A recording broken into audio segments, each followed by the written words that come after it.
we shot Now You To Me in Macau. When a Now You To Me, this right at the camera. Whoa! Almost hit the camera, hit the producer. I'm so sorry.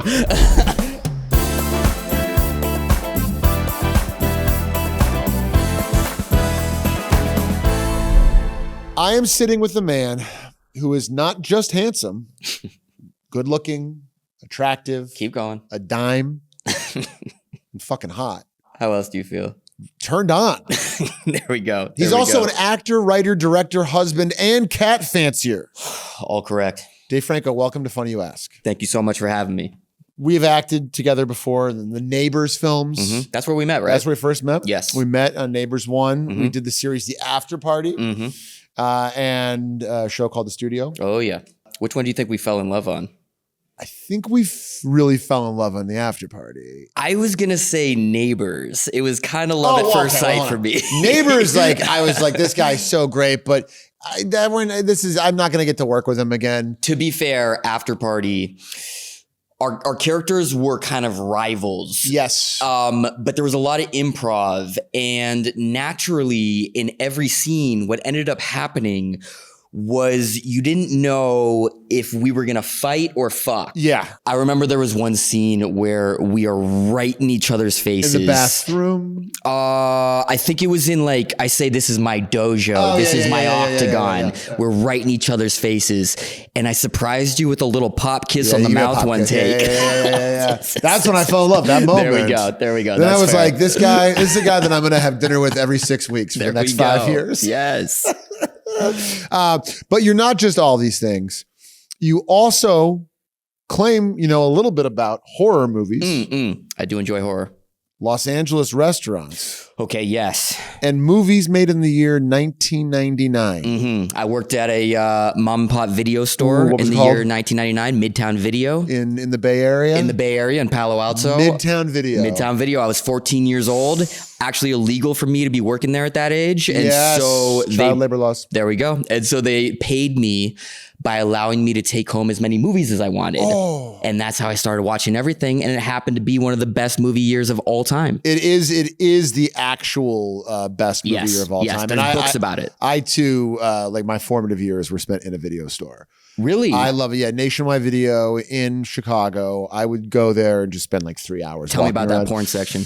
They had an adult section in the back. And I was just I would just kind of dunk my head in. You know what I mean? And just try to take with my eyes, you know what I mean? And that's when the pornos had story. Sure. You know what I mean? It was it was, imagine though, 14-year-old me working behind the counter. I looked like I was 9. And some people are coming up and renting those videos, those pornos. And you got a 9-year-old looking back at you. Hello, little boy. Where's Anal Exploders for? That's right. Yeah, that's a tough one. If you have a young looking boy and people are asking for hardcore. That's right. Pornos, but at least like I said, the pornos back then, there was they were feature length. They were tasteful. There was good cinematography. They had titles. Yeah, that's Debbie Does Dallas. Sure. You know what it's about. That's now, true. their movies are they're called Girl Fucks Her Friends. Exactly. And back then they had Shaving Ryan's Private. It's they had what we're parody. Getting into. Parody. Yeah. We should bring that back. Should we open a mini major studio and make? I think Dave Franco and Ike Barinholtz are the two to bring back porn parodies. Porn parodies. That's the thing. We'd be like, it's like Scary Movie, but they're fucking a little bit, it's fine. I think this thing sells itself. I'm just trying to think of a movie that came out this year. This year. Yeah, Hamnet. Hamnet fucks. There we go. That's it right there. Okay. Song Blue Balls. Oh. Hello. Okay, give me sentimental value. Sentimental value. Oh, we were on the same. We were going down the same path. What's another one that's up? We got one come after another. I just go back to come again. One butt fuck after another. Yeah. That works. Yeah. Wait, what else are the other big ones? If I had legs, I'd fuck you. Oh. If I had legs, I suck you. Oh. Sequel, prequel, and then give me one more movie that's up this year. We should really actually do this. Marty Supreme. Marty Supreme. Marty, it was so good having you on the show, man. So here's how this is going to work. I'm going to ask you 3 questions based on the areas of expertise that you gave me. Okay. You're going to ask me 3 questions based on the completely random trivia questions in front of you. Because you know a little bit about everything. A little bit, yes. except there's no math in there. Okay. Very little science. Are you bad at math? Like subhumanly stupid. 7 times 9. 63. There we go. That's as high as I go, baby. My 4th grade daughter will be like, Dad, can you help me with this? And I'm like, oh, that's a mom math question. Is tricky. It also changed. It's not the same thing. It's like Singapore math now. It's like a different way to look at it. It's messed up. It really messes with your head. But I'm going to ask you one of those questions based on your areas. You're going to ask me a random. We'll do that 2 more times. Then we have the speed round. And I assume this is all kind of inspired by the fact that you're Jeopardy champion. Come on. You're just a guy who knows a lot about things. I love trivia, but then I always am intrigued when friends of mine, people I know, know random shit about weird things. I'm going to preface this whole game by saying I'm not going to be good at this game. Good. I like that. Baby. That's what everyone says. All right, here we go. Here we go. Boom, boom, boom. Okay. All right, Dave Franco. Yes. Let's get started right here. We're going to start with a question about horror movies. This 1973 classic was the first horror movie nominated for an Oscar, netting 10 nominations in all and winning 2 for Best Adapted Screenplay and Sound. Sound and Best Adapted Screenplay. 1973. Oh, shit. Let's go And I can give you a hint if you need a hint. I don't think I need one. I'm going to go with, I might be way off here, Exorcist. Dave Franco is on the board, ladies and gentlemen. Ding, ding, ding, ding, ding. And for a bonus question. Yes. What is the name of the actress who played young Regan McNeil? I'm not going to get that one. Next. He went right into the next. Who was it? Linda Blair. Oh, fuck. I should have known that. The great Linda Blair. She played Regan. She's the one who says, your mother sucks cocks in hell. That's right. That's a tough line to give to like an 11-year-old girl. But that's a line delivery that you should remember the person who delivered it. Yes, in a way. I'll never forget it. What is the first horror movie you ever saw? That I ever saw. The formative horror movies for me growing up were It, the miniseries. Yeah, with John Ritter. With Ritter and we got who's Pennywise? Tim Curry. Tim Curry. Yes. I remember watching that movie or miniseries and Pennywise, he comes out of drains and he comes out of the water. And so I remember after I watched it for the next week, I took showers with the door open while wearing a bathing suit because I thought he was going to come out of the drain and get me. And my mom said, you need to stop doing that. But you still do that to this day. That's true. Bree comes home and it's like, Dave's in the shower. He's a never dude now.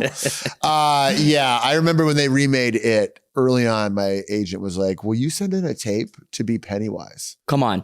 And I was like, yeah, let me think about it. And I remember like going in the mirror and being like, literally one time being like, hello, nope. Nope. That's a fucking pass. And guess what? Bill Skarsgård is brilliant and incredible. And so aren't you glad when that happens and you see who did it? You're so glad you didn't even waste a minute of your time. Most projects I get these days. Yes. I'm like, I don't want to see me in this. Someone can do a better job than me. Yes. Yep. Yeah. For me, the scariest movies growing up, I was never like the big slasher guy. Okay. I never was scared ever of Freddy Krueger. Okay, I was like, he's too campy. Yeah. He's fun. I like those movies, but he was, I guess Friday the 13th, the first one when the boy comes out of the lake, I remember being like, ooh. But which one really got you? I liked John Carpenter movies a lot. Yeah. I loved The Thing. The Thing is top 5 for me. Top 5 all time. Yes. They Live. Sure. Big one. Yes. Big one for me. How do we feel about Halloween? Oh, that's the scariest movie ever. Well, exactly. That's the scariest movie I saw when I was a kid. Yes, for sure. Yes. Yeah. Candyman really got me as a kid too. Don't say it 2 more times. That's what I was gonna say, or like, not seriously, say. we don't have. But that was the type of shit you have a sleepover with your friends. You go in the mirror, you say the name, and it's like you don't sleep that night. And one of your friends gets eaten by a bunch of fucking bees. It's really bad. I think in recent times the scariest movie I think is 28 Days Later. 28 Days Later is fucking perfect. First time they had fast zombies. Yeah, they invented the fast zombie. Because I love zombies. I love Dawn of the Dead growing up. I'd watch it all the time.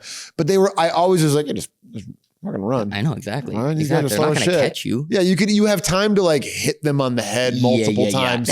But 28 Days Later was the one where it was really That's high up there in terms of like more modern horror. What else? I got It Follows.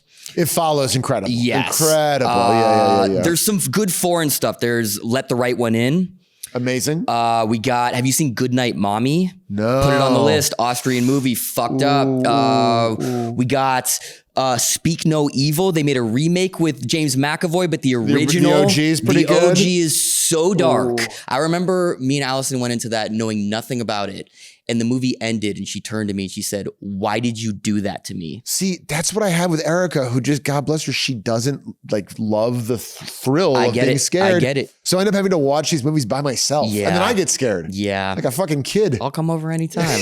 You know that. Yeah, I know you will. Hey, if you and I if we were in a horror movie together, who dies first?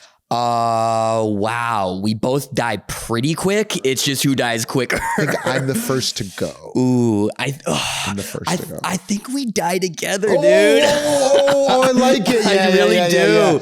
Yeah, it's one of those scenes where like I'm like, all right, I'll make us some quesadillas. Yes. And like while I'm making the quesadillas, I'm like, you like jalapenos? You're getting like gutted in the other room, you know? Right. And I'm like, anyways, Dave. Huh? And then I turn around and the guy like shoves a knife right in my dick. No, you get surprised and you slip and like the frying pan like fucking decapitates you. Wait, so you get murdered, but I get the final destination. Exactly. It's just two dumbasses dying at the same time. If you're making a horror film based on like your kind of great fear, and I don't mean like someone you love is kidnapped or anything like that, but like a mundane kind of fear, but you want to make a horror movie about it. I mean, I did that. I did that with the first movie I directed called The Rental, which is a horror set in an Airbnb, which at the time, no one had done that. There are many of them now. Right. Another thing I love when I'm like, oh, I did that years ago. But that was based on my kind of paranoia of home sharing, where I would just think about how, like, what's keeping someone from renting a place, making copies of the key, and then coming back at a later day whenever they want. Yeah, they can do whatever they want. Like, why don't people do that? I mean, I don't want to encourage people to do that. No. That movie was incredible. What's his name? Who's my guy? Who's the? We got Jeremy Allen White. We got Dan Stevens. We got Toby Huss. Toby Huss is my guy. I know Toby Huss. I've worked with Toby Huss. What did you work with him on? We did White House Plumbers together. That's right. We went to dinner one night and I was like, you are like the most fascinating guy. Toby ever. is one of those actors. He doesn't miss. No, it's incredible in everything he's in. Always hits, man. Yeah. Toby Huss. For me, if I was going to make one, I'm making a horror movie called The Bathroom Door. Go on. And your protagonist is a dad and he works hard for his family and he loves his family. And every once in a while he goes into the bathroom. Okay. And he goes into, use the bathroom, but he also is like, it's his time. Sure. And he goes in there and reads an article. I like where you're going with this. Yeah. And then you start to hear these like shit like noises. Dull thuds. Yeah. Right. Like little hands are hitting the door. Okay. And you start to hear, come out, Dad. Dad, get out. Yeah. You've been in there so long. Right. Now it's making Dad nervous. And now it's making Dad nervous and he can't get it out. And he's got the wordle wrong. Exactly. And he's sweating and he's fucking so mad. Yeah. And then finally he like opens the door and is like, he hears the kids talking to his wife and saying, Dad's disgusting. He's in the bathroom. He's so gross. And he thinks his wife is going to be like, give your father some privacy. Oh, right. And she's like, I don't know what to tell you, kids. It's pretty gross. They all turn on him. In the end. Yeah. This is Idris definitely... Elba plays the father. Oh, sure. Will you direct it? I mean... I'll be the voices of the kids. And you're saying, let me go back. This is, what percentage autobiographical is this? 99. Exactly. This happened 2 mornings ago. Okay, literally, sure. This is like fresh in my head. Sure. This is also reminding me a bit of, we just rewatched This Is 40, and there's a scene where she's finally like, I'm going to give you a blowjob. And it's like the first time in a long time, clearly. And the kids are pounding on the door, screaming, let us in. Yeah, I remember that movie came out, and I was 30 or whatever, and I was like, I don't get this shit. Like, I love Paul and then, but I was like, I don't get the jokes. But then I've been watching, like, for some reason, clips of it have been coming on Instagram, and everyone, I'm like, this is amazing. Yeah. Eric and I are gonna do a rewatch, man. I will say, there's a couple he's shitting and people are interrupting him scenes. The kids fuck it all up. I mean, and they won't see this, but I have a friend who told me. He had just had his third kid, and him and his wife had like a rare moment alone where like the three kids were downstairs and one was sleeping and the other two were watching a show, and so they were like, we're by ourselves, let's have sex, and they have sex, and right as he finishes, the doorbell rings. And he's like, oh, fuck, our new nanny. I forgot, fuck, our new nanny's coming. This is her first day to meet the kids. And he just grabs a pair of basketball shorts and pulls them on. And the baby's crying because the doorbell rings. And he comes in, he picks up the baby, and he opens the door, and he's like, hello. And as he opens the door, his second kid pulls his Jesus down. Christ. Like 90 seconds after he just finished having sex. And you know, like, it's, Can like, I it's say, still happening. In the Idris movie I'm going to direct, I will put that scene in there.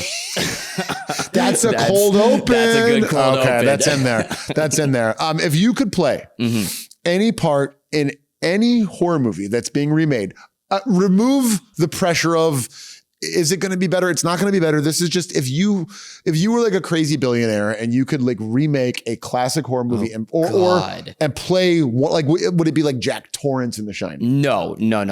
Who would it be? I mean, The Shining is maybe my favorite horror movie ever, Amazing. but that's probably why I just can't even imagine myself in it. Right. God, this is so hard. It's hard, but and remember, it's not going to be better. I know. But just for you.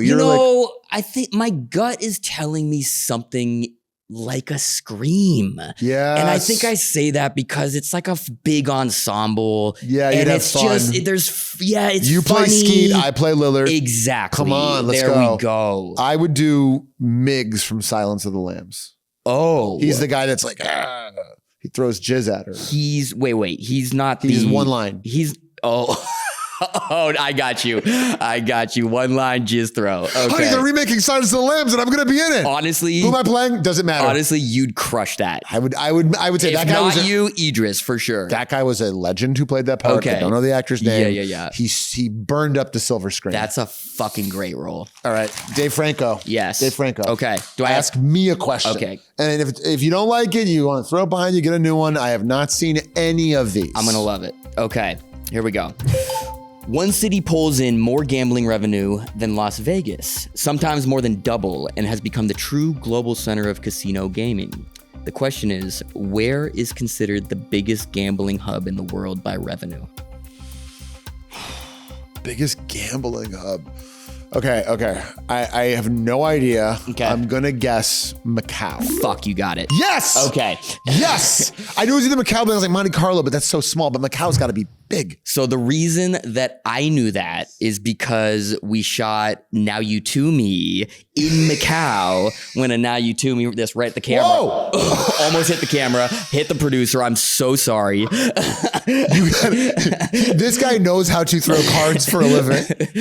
Okay, so wait. So you were shooting Now You To Me. Now You To Me in Macau. And I remember we had a long weekend off and we decided, a few of us decided to go to Hong Kong. And so we have this crazy night out in Hong Kong. And at the end of the night, we end up back at Woody Harrelson's hotel room. Sure. You know Woody. We love Woody. We love Woody. Hotel room. Woody's a madman. They got vegan room service, God, man. we love Woody. He's just floating through life. He's invincible. Nothing bad can ever happen to He's got his own song and it's beautiful. Exactly. So we end up back at his hotel room. It's like 4 a.m. We are all very fucked up. We're hanging out with some dude named Jez. And at one point, we look over. And before I say this, so as you know, with Woody, he doesn't like fumes and air condition. Yes, exactly. Yeah. He likes a clean living. He likes clean air. Yes. And unless it's weed inhaling. That's correct. And so he, of course, got the one room in this hotel where you could open the window. Okay. And when you're on a high up floor, you don't want people to open the window for obvious reasons. Yeah. But we're on the 50th floor. It's 4 a.m. We're hanging out with Jez. We're all fucked up. No. And we look over and Woody is standing on the windowsill in his socks and he is cackling. And we're like, Woody, we're about to watch Woody Harrelson fall to his death. He is laughing as loud as he can, which is like making it more precarious. But spoiler, he survived. He survived. He's still alive. He's still alive. Yo, do you know how stressful that would have been for you? Because didn't you have to, for the rest of your time, be like, yeah, I was there? Like, it's just like Inside Edition is calling you. It's like, oh my God. Exactly. Oh, and Jesus. Somehow we're tied to Jez for the rest of our lives. It's just like Alison, Jez is in town. I got to go have dinner. It's Woody's memorial again. Do you gamble? Do you like to gamble in a casino? I don't gamble much. I'll do like a hand or two, but I'm not a big gambler. I don't do it much, but when I do it, I love it. And I don't do like, I don't spend like a ton of money on it. I can see this for you, that's crazy. though. But when we shot the studio in Las Vegas, that was something that I have never experienced in my life. There would be a scene where the camera's following like me and Chase. Yeah. And she's like, all right, I'm going to go this way. And I'm like, all right, I'll see you here. And the camera stays with her. And I would walk literally 2 feet and just start playing blackjack. It was so much fun. I mean, that's what comes when we're living in Vegas for 2 weeks straight. I got to tell you, man, obviously when it was over, I was ready to come home. Yeah. I needed to, it was also, you couldn't go outside because it was like 112 degrees. Yes. But I had so much fun shooting in Vegas. Oh, yeah. It was like, I feel like I could have been in the Rat Pack. I'm not Frank or Dean, but I'm as good as fucking Peter Lawford or Joey Bishop. No one's arguing that. Come on. Yeah, I know. Like I could do that. I can't say I enjoyed 2 weeks straight of Vegas as much as you. Yes. Yeah. You were definitely by the end. You're like, I only one night I was like, what a good dinner. You were like, nope. I have good boundaries these days. Yeah. It does get to be a lot. It does get to be a lot. But we had a fucking blast. So fun. And it was also fun for me coming in and like, I was fresh. You guys had all been, you had shot the entire season. You guys were all a little delirious. We were which worked for the scenes. Yes. But it was fun to just kind of come in and be like, okay, I'm going to try to help bring the energy up. And like that last night, if without you, we wouldn't have made it. Cause it was like me and Seth and Chase, Matt Bellany. It was like 4 in the morning. That's right. It was crazy. You were like, those are the guys that I fucking cheated on. I remember laughing so hard. But dude, I'm thinking back on these 3 things that we've worked on together.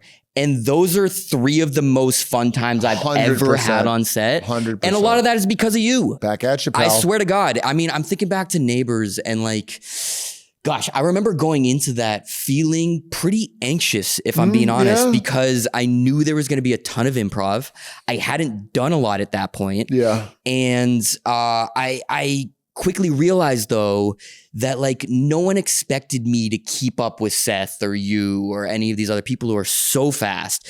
It's like I quickly realized like if I'm just listening, I'm just reacting off you guys organically and naturally, like you guys are so good at what you do that no matter what I say, you will turn it into gold and make me funnier than I am. And so I felt so protected on that movie. Well, that's Seth and Evan are the kings of that. You're so funny that I was just flipping channels the other day. It was literally the scene when you're playing De Niro and it says like, did you paint that mole on yourself? You go, yes, I did, fucker.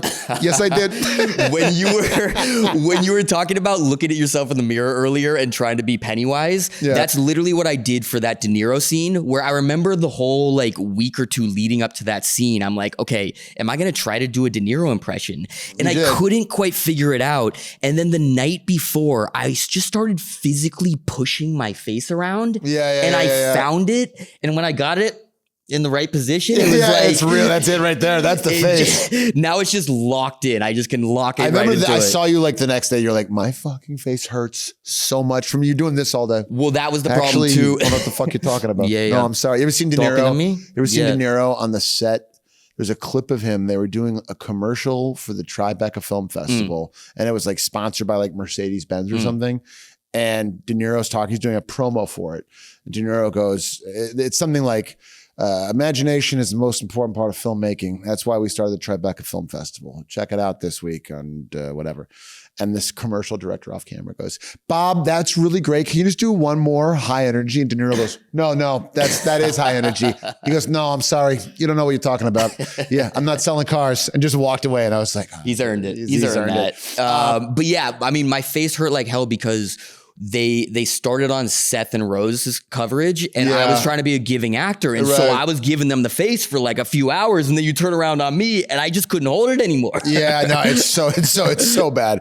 I'm gonna ask you a question. Okay, Dave Franco. This is a question about Los Angeles restaurants. Okay. Los Angeles can boast lots of culinary firsts, but there's one that seems to loom large. What sandwich that can be made wet had its origins here in LA? Oh, fuck. That can be made wet? Can be made wet. Oh, you're getting me horny. Can be made wet. It can squirt a little bit. And is this, give me a hint. One of the words in the title is international. International. Not American. Okay. And also not indicative of that country's cuisine. Yeah, every word you say makes me more confused. I'm going to go with the bonjour turkey. The answer is bonjour turkey. There we go. The answer is a French dip. Oh, I would have never gotten that. Really? I have never ordered a French dip in my life. Oh, really? Not once. Huh. Not once. Good to know. Yeah. For the future. Well, then you're not going to know this bonus question, but I'm going to give it to you anyways. Okay. For an extra point, name one of the two places that claim they've created it. Oh. There's two places in LA, both claim to be... Are they old? They're old school. They're old school. Ooh, I'm going to go with like Musso and Frank. Close. Okay. But these are, they're both on the east side. East side. One has like a cool like speakeasy in it, I think, or it did for a while. Speakeasy. One is a man's first name and one is a person's last name. You just got to give it to me. Philippe's or Cole's. Wouldn't have gotten either. If you don't know, no matter how much time you gave me, would never have gotten those. I love it. Let me ask you a question about food. I'm going to ask you some questions about food. Give it. LA restaurants. Okay. We're going to go tit for tat. Oh. Okay. So you're going to name one and then I'm going to name one. Okay. And we're going to try to see who has the best one. Any restaurant? Any restaurant. Good restaurants. It could be whatever. It could be a taco stand. It could be a sit down restaurant. It could be whatever you like. Let's go. We're just going to go tit for tat. Let's go. I'll start. Boom. Safi's. Oof, God, that's my most frequented spot. I'm going this weekend. Guess why I'm going? What? Saturday. Matt Hanna's birthday. Jealous much? God, Matt Hanna. Little aside, Matt Hanna is married to my agent, who is also Ike's best friend, and Matt Hanna is a beautiful, beautiful man. He's just a handsome guy. He's just a beautiful boy. He's beautiful inside and out. And my agent despises when I bring up how handsome her husband is. She's literally disgusted by it. She should own it. Like, what are we talking Esther, about? You're married to a freaking dime. You get to do that. Okay. I'm going right across the street from Safi's, Found Oyster. Oh, okay. Found Oyster. I'm going to go a place that you and I have been to. Bavel. Okay. I'm going to another place near there that we've both been to, Major Domo. Major Domo is a miracle restaurant. Mm-hmm. That's a miracle restaurant. Mm-hmm. Okay. Major Domo. Okay. Mother Wolf. Mother Wolf. Okay. We're going to go in the theme, Felix. Damn. I just went to Funke. Okay. All three funky restaurants. He is the man. Was Funky any different than the other two? It's like a blend of the two. Okay. And it's fucking incredible. They're all great. Oh my God. Okay, let's go with Night Market. One of my favorites. Mm-hmm. One of my faves. Yep. I'm going to stay in that lane. I'm going to say Gelada. I knew you would. Let's go. We all knew you would. I love her. Okay, we're going to go with a sandwich shop. My favorite sandwich shop. Larchmont Wine and Cheese. My hood. That's my hood. Okay, I'm going to stay on Larchmont. I know where you're going with You know where I'm going with this. Yeah, let's say it at the same time. 1, 2, 3. Max and Helen's. Boom. Okay. Shout out. Let's go. So I'm friends with the people who own Max and Helen's, and I remember one day I saw you there and you were like, the line's like hours to get in. I was like, oh yeah, I'm friends with them, blah, blah. And you like met them that day. And weeks later, our friend Esther Chang again reached out and was to me and you and was like, I would like to bring my families to Max and Helen's. If you guys know a way to get us a good time to go and we can figure it out. And I was like, got it. And I instantly texted my contact. I was like, can you hook up my friend? And then overnight, did you hear anything? That hurts. You didn't. And then it took overnight. You still hadn't heard anything. And I was like, Esther, let me try. And within 2.5 minutes. You did it in like literally like 3 minutes. And it was like, I was like, this is, I am on Shogun. I'm going to commit seppuku. Erica, I'm going to open my intestines. You will administer the death blow and I will be dead. Do you ever fuck with fast food at all? Yes, I'm a big In-N-Out fan. Okay, so let's do some tiers of fast food because I used to eat a lot more fast food than I do. But I think it's truly a tiered system, right? You have your F tier. You got your ones that aren't great. You got your what do you throw in the F? Oh God, Carl's Jr. for me. That's a rough one. You want to hear something? I don't know if I've ever been to Carl's Jr. If I was going to plan a dinner for my enemy in Los Angeles or a lunch, I would be like, here's what you're having. You're having Carl's Jr. And you're eating it in your car on the 405 in like the worst traffic you've ever seen, and it's like 91 degrees and your AC doesn't work. There we go. And for the folks listening or watching that live east of Colorado, that is Hardee's. Carl's Jr. is Hardee's, same company. Carl Karcher started. He's Carl from Carl's Jr. And I don't know why he was like, people in the West won't understand Hardee's, or people in the East won't understand Carl's Jr. You got to make it Hardee's. They're not great. It's not my favorite. I've had some bad experiences, and I find their burgers smell like BO. That's an interesting choice by them. Yeah, it's weird. It's so weird. It's like it goes. It's so like it's still popular enough that they're everywhere, though, right? They're all over the country, national chain. But like there is, I think Colorado maybe, and I don't know. What competes with In-N-Out for you?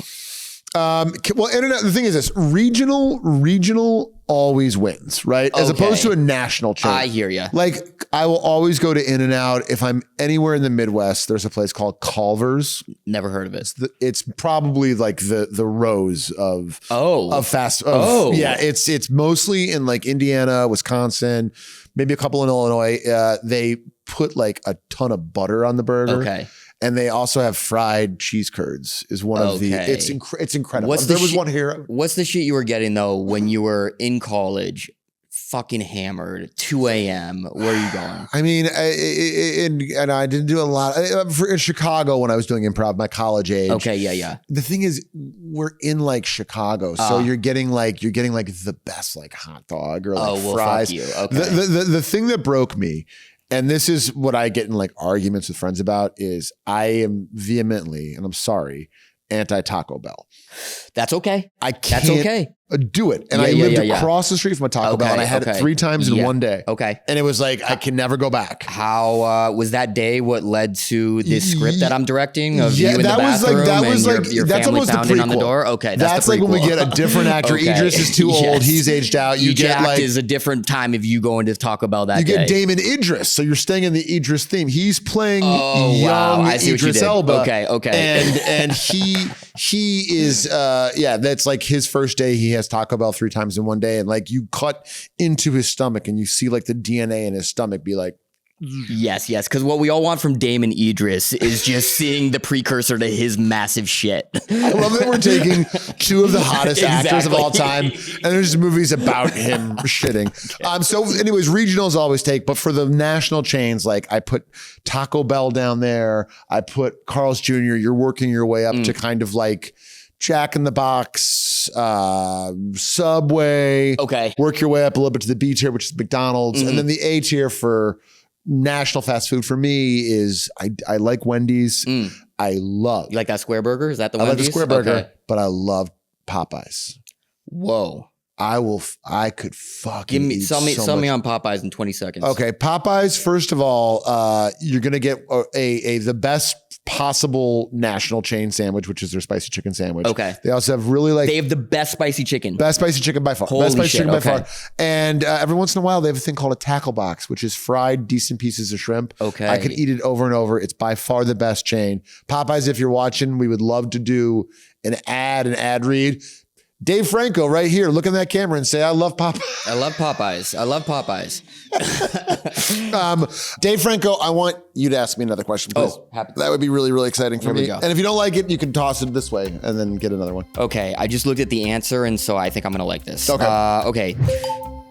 book releases can come with some pretty big publicity stunts to drum up attention, and this NBA star did just that. The question is, name the player who staged a 1996 publicity stunt to promote his memoir by going to a bookstore in a custom wedding dress in full drag, escorted by women in tuxedos, and claimed he was marrying himself. Number 91, Dennis Rodman. I remember literally that day I was living in Chicago. Yeah. I remember like that was when you would still hear about things on the news. Okay. Like it would be like Channel 5 at News at Noon, Dennis Rodman's getting married to himself.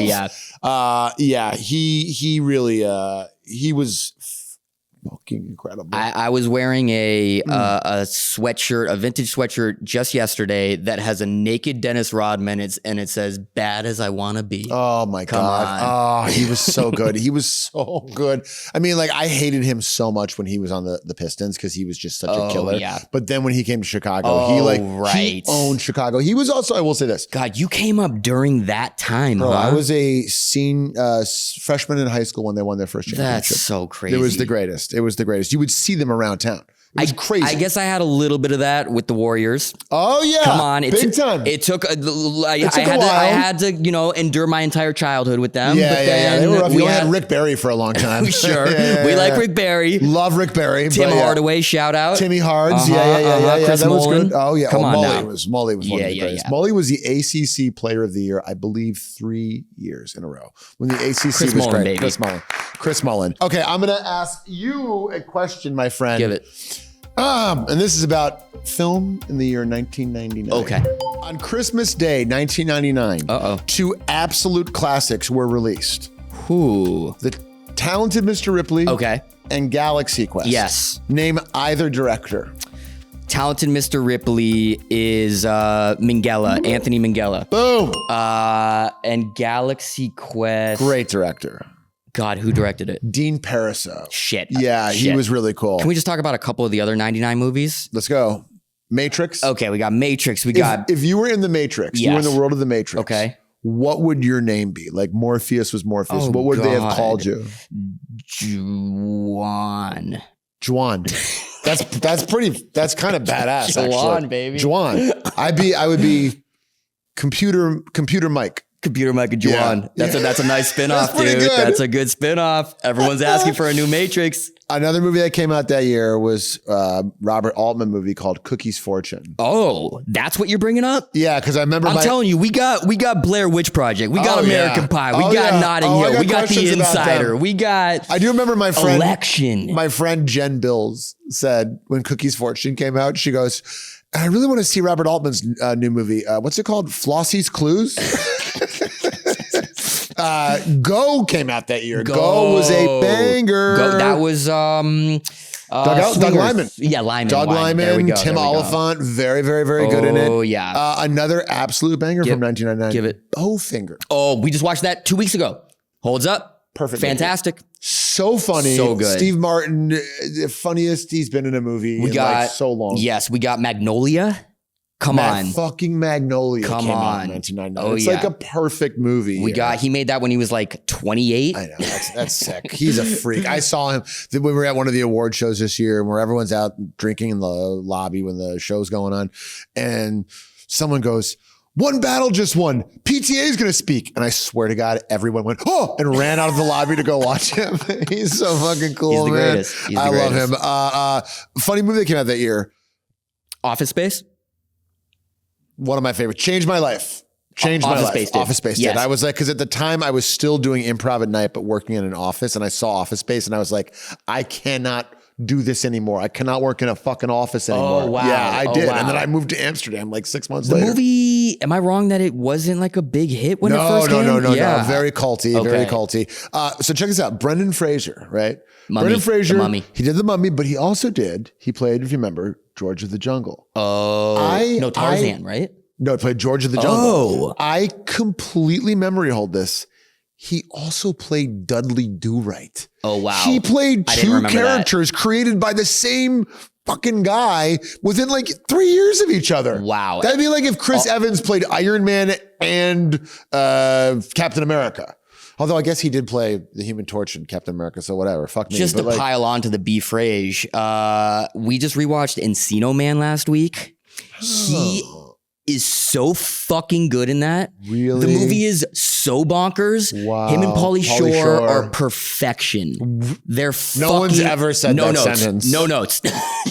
Pauly Shore, perfection. That was his coming out party. I'm going to watch it. That was his coming out party. That was. I'll give Encino Man a watch. I was thinking about showing Wayne's World to my kids. I think they would really like it. What were you like in 1999? What were you doing? Oh God. That's when you're working the video store. Yeah. I was a shy boy. I was that like, I was 14. I was a freshman in high school. I had just come out of middle school, having spoken like 6 words out loud for the entirety of middle school. I was a shy, introverted boy. Shy. Yeah.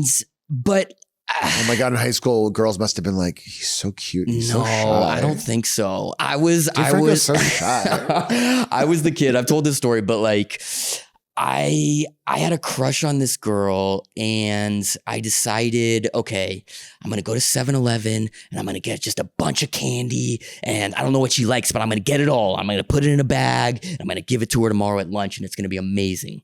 So the next day at lunch, I see her and her friends at a distance and they're under this tree.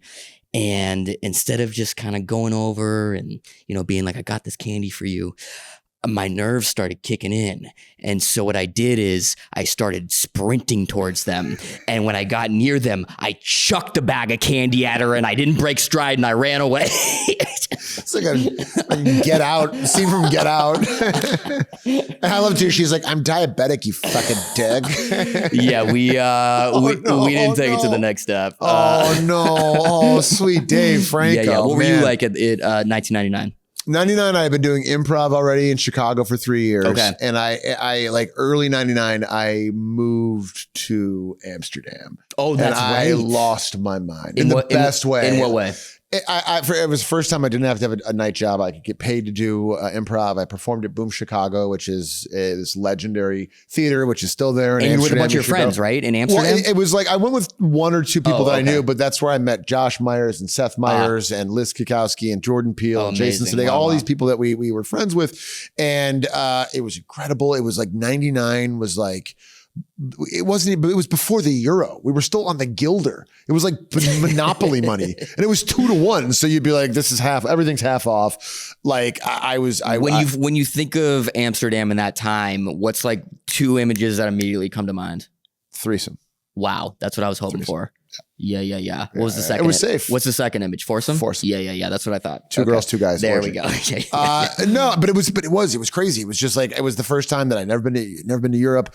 I got into like house music. Then we took a little bit of Molly, a little bit. Like it wasn't even called Molly back then. It was called fucking E. Yeah. Oh my God. Me and my wife, we the night we met, we were on that E. Oh, yeah. Wow. It wasn't Molly then. It wasn't Molly. Yeah. We don't endorse this on the podcast. If you have it, share it. You know what? First night on Ecstasy. We're together 14 years later. Endorse it. Get it out there. I met my wife in Vegas. God knows what we were on. Oh my God.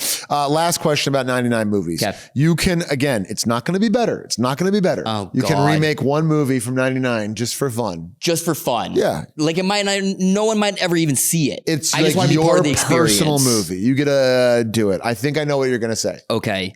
So before you say it, I'm going to guess. Okay, can we say it at the same time? Yeah. This is the first thing that comes to mind. 1, 2, 3. Being John Malkovich. Oh my God. To get inside of Malkovich's head, let's get there, man. You've seen the clip, I'm sure, of him talking to the crew before his take. Remind me, tell me. So it's the scene when they're in the restaurant with all the Malkoviches. Of course. And so Malkovich is sitting at a table. He's in a dress. Yeah. And he's sitting with like 5 or 6 other people that have the prosthetics on. Yes. And he's talking to the crew. It's clearly the beginning of the day. And he goes, okay, here's what I want from today. I want to make sure that the time in between takes is as short as possible. Okay? No running around. Know what you need to do. It's very hot in here. And I'm thinking about these guys inside the prosthetics. I'm fine. I love my dress. He's so That's like the equivalent of, just to call back to what we were saying earlier, of Tim Curry in his Pennywise outfit, smoking just in between takes. All right, here we go. Question number 3 for Ike. Dave, lay it on me. Here we go. In 1620, English philosopher Francis Bacon declared that specifically 3 forces had most radically reshaped human civilization, one being the nautical compass. The question is, name at least one of the other 2 inventions that changed the world forever, according to Bacon. Oh my God, so nautical compass, oh shit, I don't know. Like, you want a hint? Like the wheel. Yeah, give me one. Okay, the hint is think ink and saltpeter. Oh, okay. Gunpowder, for sure. Yes. Yeah, saltpeter is like the active ingredient, gunpowder. And the other one would be printing press. Printing press. You got it. Are you ready, Dave, for a motherfucking speed round? Born ready, baby. Speed round.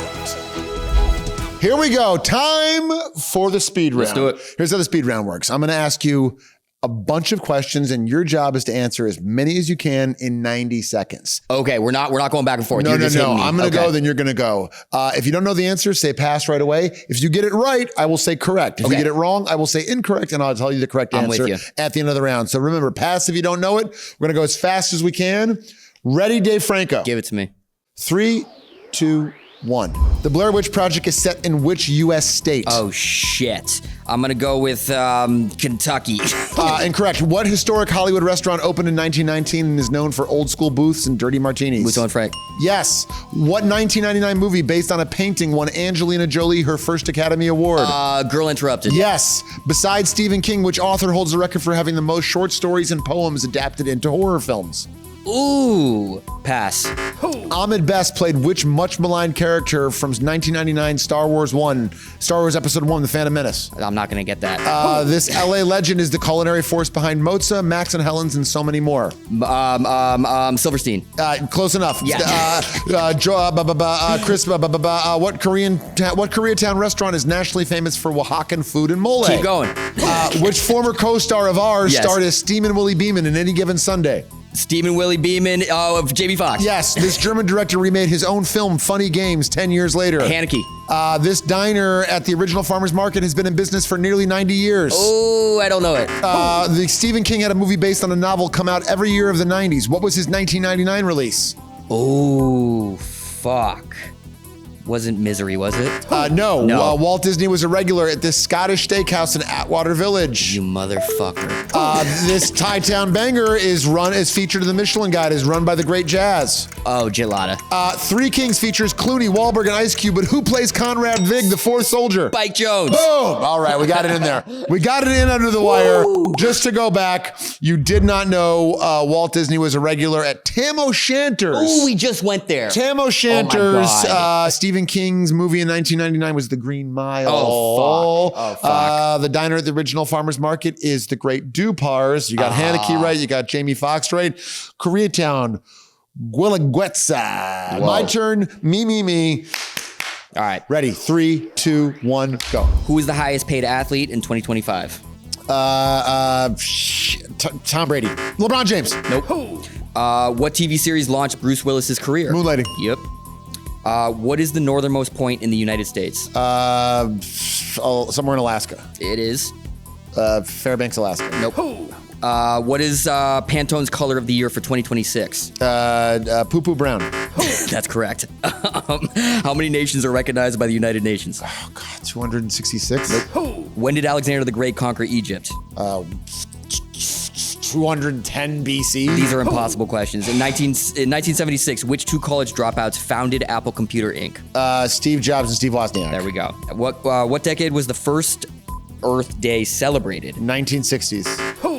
Almost. What animal breathes through its butt? Me. Yes. Which NFL team had its current name decided by a public competition? The Washington Commanders. Yes, that is correct. In which country would you find Angel Falls, the world's tallest waterfall? Colombia. Nope. What U.S. state is known as the Badger State? Wisconsin. Yes. Which writer holds the Guinness World Record for the most translated works? Shit. Oh, shit. I don't know. Oh, God. Tom Clancy. No. Who painted Girl with a Pearl Earring? Van Wyck? Almost. Who was the first couple to win the Amazing Race? The first couple to win the Amazing Race was... No way. I fucking don't know. Exactly. You got you... Well, yeah, go through the ones. Just go through the ones and tell me the answers. You breathing out your butt. You got you. First couple to win Amazing Race, Rob Frisbee and Brennan Swain. Sure. Yeah.